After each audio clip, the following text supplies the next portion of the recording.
God showed me this about Judgment Day that totally transformed my life. One day I was praying and God called me up into a vision, and we were in a line standing to be judged. And I remember behind me was a friend of mine that I used to work with. And as we were going forward, I remember standing before the Lord and the Lord lining out the things that I have done.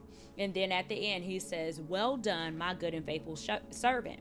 And so instead of allowing me to go into heaven, he sat me over to the side. And my friend came up and he said, he listed out her sins. And he said, "Depart from me, worker of iniquity, I never knew you." And with tears in her eyes, she looked over at me and said, "Alexis, why didn't you ever tell me?" And ever since then, in the vision, I was crying profusely. I was like, oh my gosh, like all of those times where I was scared, it didn't mean anything. All of those times where I was afraid how she was going to take me, it didn't mean anything. All of those times where I felt like I wasn't ready, it didn't mean anything at that moment. Tell people about Jesus Christ, because the time is growing near. Look, Jesus may not be coming back today, but he could be coming back for your friend, your family member, your coworker, anybody around you at any time. Death does not have an age. Death does not have a number. But I will tell you one thing that people need to know for sure, that their lives are right with Christ. That was 2 years ago.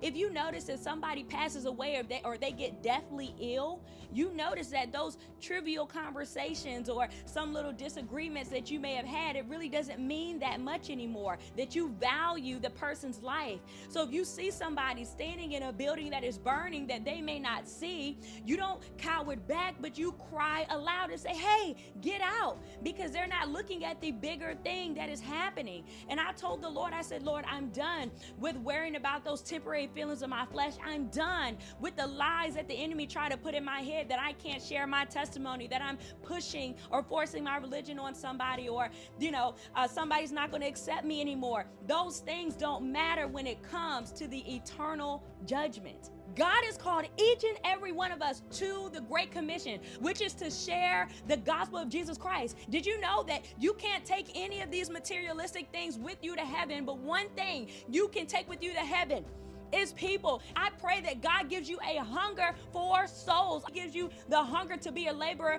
in this season. I pray that he takes every bit of fear, every bit of anxiousness out and replaces it with a heart of compassion for the ones who are lost and in need of a Savior, and that Savior is Jesus Christ.